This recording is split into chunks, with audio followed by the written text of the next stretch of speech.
¿Qué tal? Muy buenas tardes. Bienvenidos a esta que ya saben que es su casa. Estamos en Arenal número 8 y estamos en directo cuando son las 2:30 de la tarde, pero saben que además estamos para ustedes siempre en un correo electrónico platoabierto@televigo.com. Si quieren contarnos algo que les interese, si quieren hacer preguntas a nuestro veterinario o veterinaria de cabecera, porque esta tarde nos va a acompañar Alicia Estevez, ya lo saben, ese es su correo electrónico, platoabierto@televigo.com. Sirve también para enviar preguntas a los concejales y concejalas que cada martes nos acompañan. Además de nuestra sección veterinaria, hoy nos vamos a acercar a la nueva exposición que alberga el Museo de Arte Contemporáneo de Vigo, El Marco, y vamos a hablar de literatura. Vamos a hablar con una escritora novel que ha debutado con esta novela, Galician Stories. Voy a decirlo bien, Galician Stories.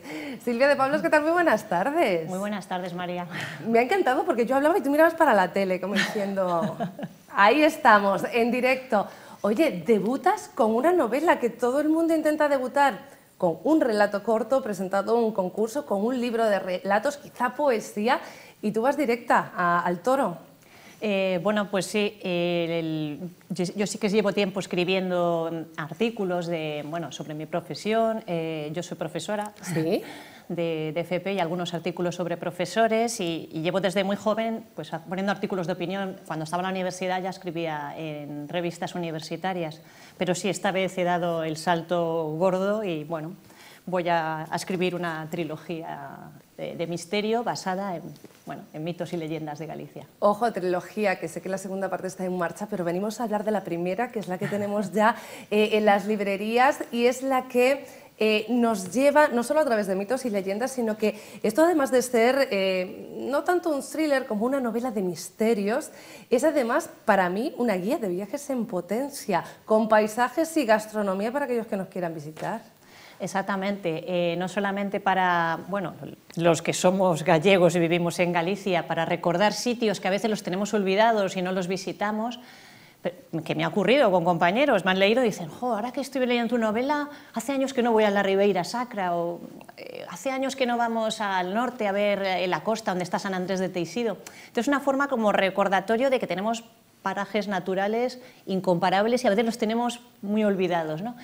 Y bueno, entonces me he centrado en el tema un poco romántico de los sitios a la vez que en el misterio, sí. Bueno, decía yo, guía para gente de fuera y para la gente de aquí, porque muchas veces conocemos los lugares, pero no conocemos su historia y todos esos misterios que entrañan, porque Silvia, tú aquí hablas con personajes reales, pero en medio de un misterio que desvela aquello de que habelas haylas.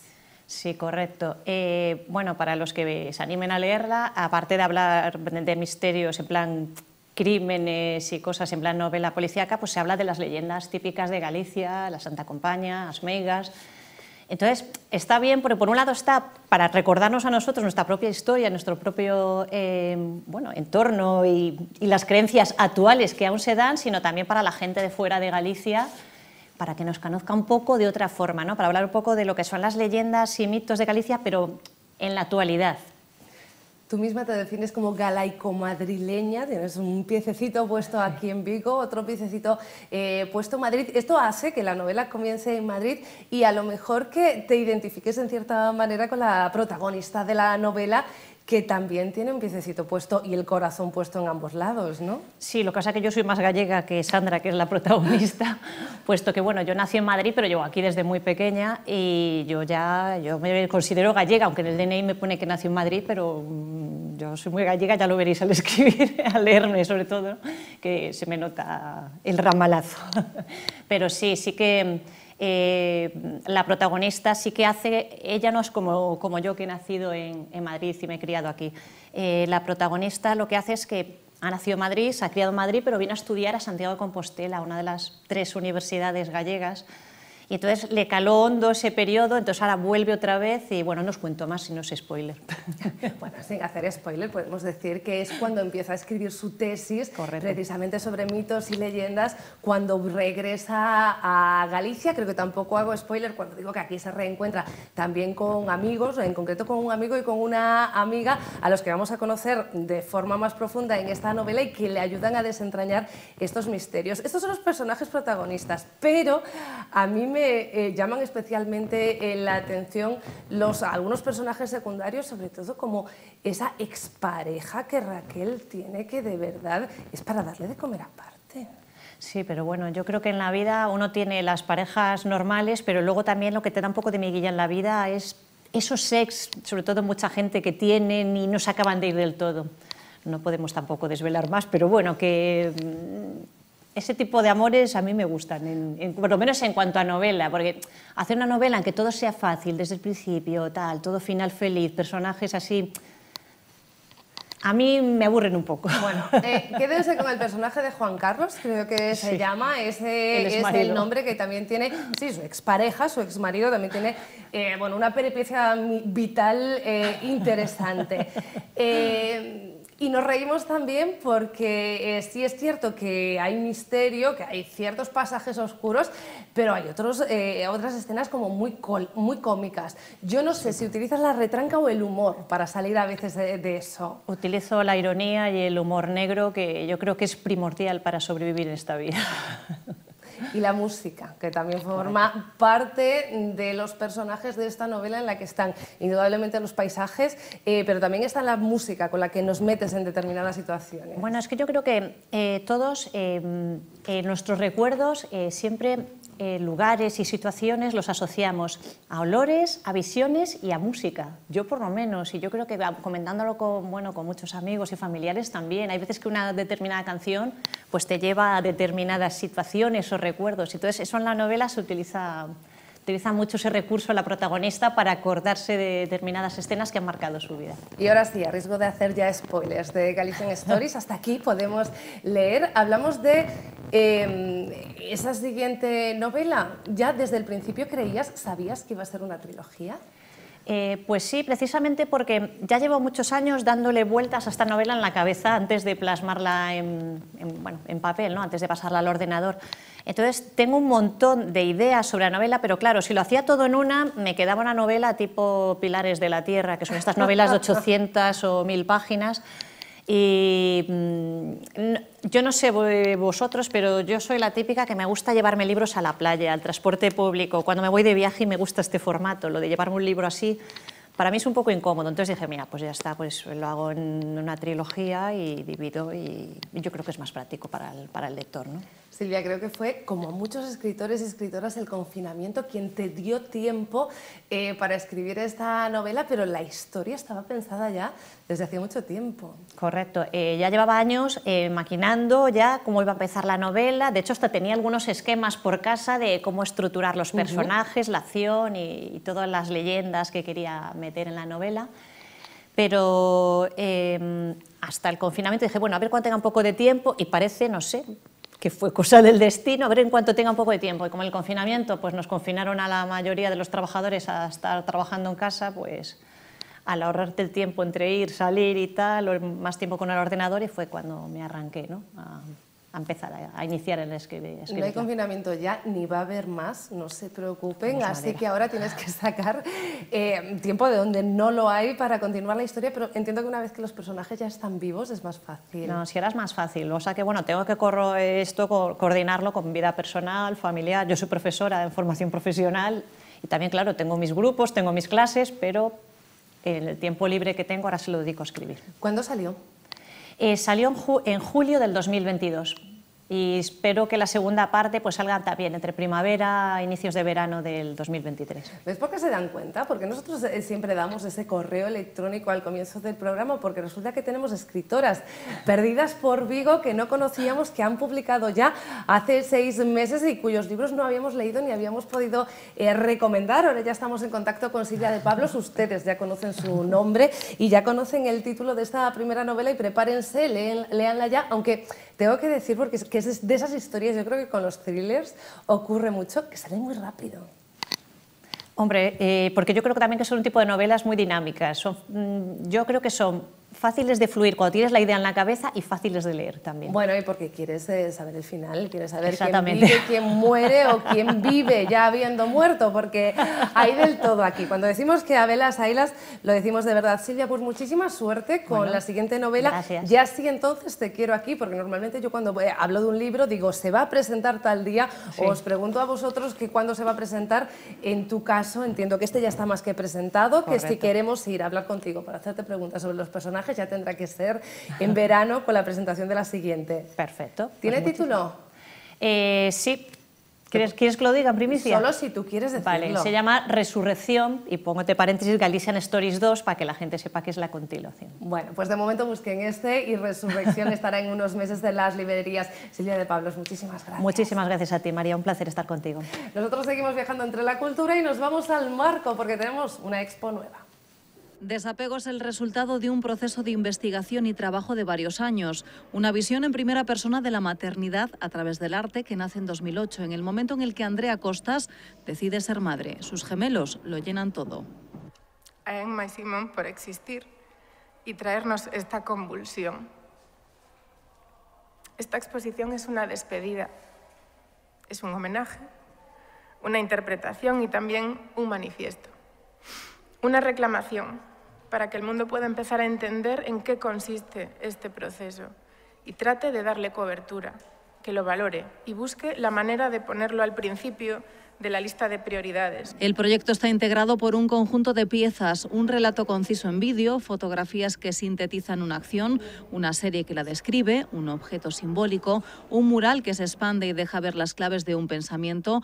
En definitiva, una reflexión sobre la experiencia como madre desde un punto de vista no idealizado. Está hablando mucho sobre esta manera de encarar la maternidad que no es tan idealizada, que es más pegada a lo real, pero a nivel visual no es tan frecuente, porque quizá hay que dar un salto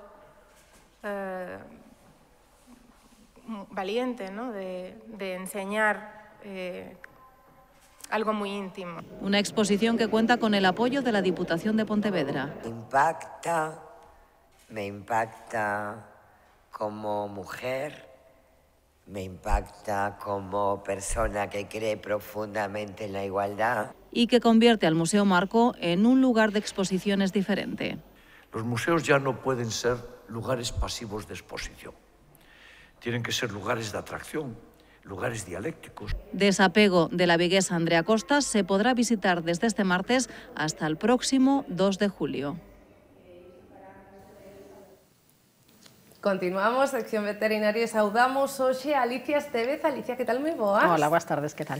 Tomas o relevo de Marcos que o temos nun... Bueno, en Santiago, nunha reunión profesional. Reunión profesional, como normalmente vai a congresos, a cursos, últimamente como docente tamén, pues eu cotilleaba un pouquiño para saber se o tiñamos algún aillado Caribe, pois dando nocións a outros veterinarios sobre dermatitis, xa lle gustaría, xa lle gustaría. O de dermatitis non vamos a falar hoxe, vamos a falar de intoxicacións por venenos, porque creo que recentemente na clínica, no centro veterinario Navia, tuvechedes unha intoxicación máis que complicada cun raticida. Pois si, fai escasos días aparece unha perrita con sintomatología compatible con unha intoxicación por raticida, que por desgracia siguen sendo bastante frecuentes. Que temos que facer nestes casos? Bueno, primeiro, cales son os síntomas, non? Bueno, o primeiro hai que, se o propietario é consciente de que puido ter inxerido un raticida, un topicida, ou incluso que un animal que sempre van curioseando, que puido haber mordido, ou unha rata, un rato que aparece morto e é susceptible desta intoxicación, o primeiro acudir canto antes ao centro veterinario para intentar evitar a absorción de ese tóxico. Antes incluso que vexamos síntomas, polo tanto, se temos a sospeita, por se acaso, imos ao veterinario. O primeiro veterinario, porque, bueno, por desgracia, este tipo de tóxicos, o efecto non é inmediato, o efecto suele aparecer uns días despois, e en este caso, pois o tempo, canto antes vayamos, pois máis ventaxas en que non sea un caso nada grave, non? Os síntomas, cando non nos dimos conta que podería haber raticidas ao noso redor e que o can ou cadela poido estar en contacto, cales son os síntomas de alarma? Bueno, normalmente un raticida o que provoca unhas alteracións na coagulación e o que se manifesta con hemorraxias. Esas hemorraxias poden ser externas, podemos ver sangrados en bocas, sangrados por cavidade nasal, en orina, ou en casos que pode haber incluso hemorraxias internas. Podemos ter sangrados en tórax, en abdomen, e ver que o animal está máis apático, que non se move, o sea, consecuencia dunha hemorraxia intensa. Se hai unha hemorraxia, nada, collámolo e metámonos no coche para leválo ao veterinario. Pero no caso de que teñamos sospeitas ou incluso que nos veramos como inxería o veneno, o de provocarlle o vómito é unha opción viable antes de leválo á clínica? Mellor sempre, si podemos, acudir ao centro veterinario, porque vamos a ter métodos máis efectivos que non intentarlo en casa. A veces hai remedios caseiros de dar de beber leite, por exemplo, o sea, non funcionan e o que fan é retrasar unha rápida actuación do profesional veterinario. En casos que non poidamos acudir en ese momento, bueno, remedio caseiro con agua oxigenada, típico para facer vomitar, podría ser unha opción, pero sempre primeiro acudir a un centro veterinario de urgencia. Agua oxigenada, non tens que contarme outro remedio. Isto vai a ser contraproducente porque isto é, non o fagan, pero dime como se fai con agua oxigenada. Bueno, a agua oxigenada a veces, bueno, pues provoca o vómito, induce o vómito. Non, facerlle tragar, o que pasa é que corremos riesgos de que aspiren, de que, bueno, sempre primeiro centro veterinario. Esquécense, sí, eu saben que son moi cotilla, que sempre teño dúbidas e que sempre pregunto de formación profesional, pero efectivamente algunhas preguntas non teñen por que ter resposta, porque a resposta clara era esa. Ante calquera dúbida, leven vostedes o veterinario. Estou mirando o papel porque hai un nome raro, vale? Que isto seguro que é idea de Marcos. Hoxe vamos a falar das urolitiasis, vale, da urolitiasis, a miña pregunta é que, por que Marcos quere que falemos desto? Bueno, pois a urolitiasis é cando temos cálculos no sistema urinario, o que coñecemos vulgarmente como as pedras, que en personas tamén padecemos, e realmente iso, o sea, que se forman cálculos, que se forman minerales, se concentran e se forman esas pedriñas en distintos tramos do sistema urinario. E, bueno, estas imágenes corresponden con un caso que tuvemos recentemente en un Yorkshire, que finalmente tuvemos que operar. Aí están os cálculos, as pedras, correcto, sí, esas son as pedras que nos atopamos dentro da vexiga. Que son pedras realmente, pedras, tal cual, minerales. Eso é duro. Distintas composicións, pero son pedriñas. Bueno, imos agora coa urolitiasis en sí, que síntomas dá? Normalmente, bueno, os síntomas máis frecuentes que localizamos en vejiga, en uretra, entonces suele haber sangrados urinarios, animales que lle costa orinar, incluso en casos moi graves nos que se provoca unha obstrucción da uretra, podemos ver que o animal intenta orinar e é absolutamente incapaz de facelo. E aí estaríamos, bueno, como antes falamos, nunha situación de urxencia. Ante eses síntomas de non pode orinar, ten que acudir ao centro veterinario para resolver esa obstrucción canto antes. Non suele haber febre? Bueno, si a veces hai infeccións complicadas ou nos afecta a riñón provocando algunha obstrucción máis complicada, puidera haber, pero sobre todo dolor abdominal, sangrado. O que máis lle suele chamar a atención aos propietarios é que orina frecuentemente poucas cantidades e que ven sangre na orina. Entendo que se agrava pode ser moi perigoso. Pode ser peligroso polo riesgo de obstrucción, como decía antes, que suele ser máis frecuente, ou prácticamente todos os casos de obstrucción suelen ser en machos, porque teñen unha uretra máis larga, máis fina, entón é máis fácil que se obstruyan aí. Que probas desfacedes? Bueno, enviamos por aí, eso non sei se era unha radiografía, non? Era unha radiografía, sí. Unha radiografía. Diagnóstico por imagen é clave para saber onde están localizados, o seu número, o seu tamaño, porque eso nos pode enfocar o tipo de tratamento a instaurar no animal. y una analítica de orina para saber si ahí vemos algún cristal o pH que nos oriente hacia formación de ese cálculo, qué minerales forman ese cálculo. Alicia, a última en canto a tratamentos, porque claro, víamos aí as pedras, entendo que isto foi dunha operación, non? Non sei se tamén hai algún tratamento alternativo cando o caso non é tan grave. Bueno, en casos, dependendo do mineral que acompaña, pode haber algún caso que con un manejo dietético, cambiando o seu pienso habitual, podemos conseguir a súa disolución, pero son os menos contados. Por desgracia, a maioría acaban en intervencións quirúrgicas para conseguir extraer eses cálculos. Hai algún caso de algunha femia que conseguimos facelo con unha intervención de mínima invasión, que chamamos, que se eses cálculos son pequenos, conseguimos facelo a través de, para que me entendan os televidentes, como exprimindo a vejiga. Introducimos suero, forzamos o vaciado da orina e con esa orina conseguimos que salgan esas arenitas, eses calculitos. Pero a maioría acaban, por desgracia, acaban en cirugía. Alguna forma de previlo? Bueno, fomentar que beban agua. Si temos xa un caso, se un animal padece urolitiasis, ten bastantes papeletas moitas veces de que se repite, dependendo da composición do cálculo, entonces controles periódicos de orina, de generales, de imagen, para anticiparnos e que eses cálculos, cando son máis pequenos, pois máis fácil que si chegan a ser moi grandes, porque a veces nos encontramos verdadeiras pedras, verdadeiros cantos rodados en vexigas de certos animales. Bueno, pois xa saben vostedes, esta sección sirva para eso, para previr sobre todo, pero tamén para saber que facer no caso de que atopemos síntomas que non sexan normales nos nosos animais de compañía, que por certo, entendo que Marcos estará máis pendentes, eu quería facelo, pero, bueno, foi imposible esta mañá, seguía ao Congreso a Lei de Benestar Animal, todavía coa dúbida de se ia aprobar ou non, porque había algún tipo de desacordo ainda entre os grupos do goberno, sobre todo por saber que acontecía con eses animais de caza. Foi a votación xa? Estivechedes atentos vos? Pois non estuve moi pendente, estaremos pendentes a próxima semana. O deixamos como deberes, porque ainda puido ser que non se vota, o deixamos pendentes para o próximo martes e analizamos xoves, e analizamos, como sempre, co Centro Veterinario Navia, con Marcos ou con Alicia, estes asuntos. Alicia, moitísimas grazas, de verdade. Gracias e cando a vos. queiras. E a vostedes grazas tamén.